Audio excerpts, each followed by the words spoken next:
78 سالوں کے اندر اس پار بھی اس پار بھی کہیں مذہب کا نام لے کے کہیں وطن کا نام لے کے ہمیں الحاق کا نظریہ، ایک ایسا نظریہ جس نے ہماری قوم کو تباہ کر کے رکھ دیا ہے، ایک ایسا نظریہ جو ہماری ریاست کی مستقل تقسیم کی بنیادیں رکھ رہا ہے، ہمارے دماغوں کے اندر مختلف چال بازیوں فریب کاریوں کے ذریعے سے ہمارے دماغوں میں اتارا گیا ہے۔ ذرا سر کی آنکھیں بند کیجیے، تصور کی آنکھیں کھولیے اور سوچیے، ہمارے اس خطے میں موجود وہ جماعتیں جو ریاستی ہونے کا دعویٰ کرتی ہیں، اور وہ جماعتیں جو یہ دعویٰ کرتی ہیں کہ ہم بہت بڑے اسلام کے علم بردار ہیں، اگر یہ جو نظریہ ہے اگر اس پہ عمل ہو جائے، آپ بتائیے کہ کیا ایسا ممکن ہے کہ ہمارے وہ علاقے جو ہندوستان کے قبضے میں وہ سارے کے سارے اس بات پہ آمادہ ہو جائیں کہ وہ پاکستان جیسی انتہا پسند، شدت پسند، فرقہ پرست ریاست کے ساتھ مل جائیں؟ ممکن ہے ایسا؟ راضی ہو جائیں گے؟ جموں کا ہندو راضی ہو جائے گا؟ لداخ کا بدھ راضی ہو جائے گا؟ کشمیر کا سکھ راضی ہو جائے گا؟ راضی ہو سکتا ہے؟ Is it possible? No.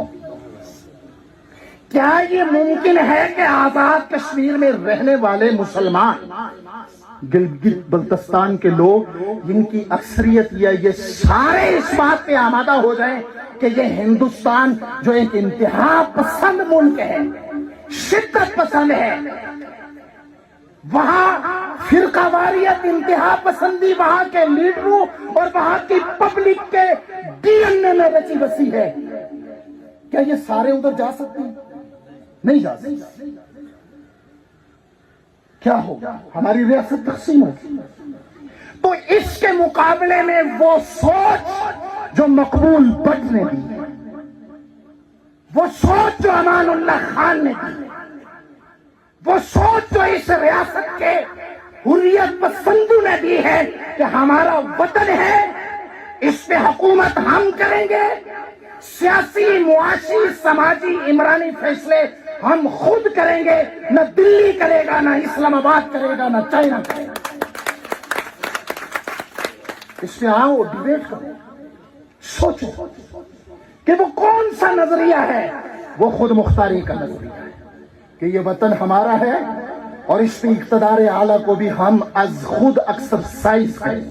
جب اقتدار اعلیٰ کو ایکسرسائز نہیں کریں گے، ان شدت پسند، انتہا پسند، عالمی سامراجی قوتوں کے ایجنٹ، خواہ وہ دلی والے ہوں، خواہ وہ اسلام آباد والے ہوں، ان کے رام و کرم پہ ہوں گے تو پھر ٹھیک ہے، نوکریاں کرتے رہیں، آپ طے کریں کہ آپ نے کرنا کیا۔ حالت موجودہ سے خائف ہونے کی ضرورت نہیں ہے، یہ جاگ ہے، یہ بیٹھ جائے گی، کچھ بھی نہیں ہے، ایک فکس میچ ہے جو کھیلا گیا ہے، اس سے کوئی مرعوب ہونے کی ضرورت نہیں ہے۔ اور دوسری طرف جو لوگ کھڑے ہیں وہ ریت کی دیوار پہ کھڑے ہیں، دلائل کی دنیا میں، اور الحمدللہ آپ چٹان پہ کھڑے ہیں، تو خود مختاری کریں۔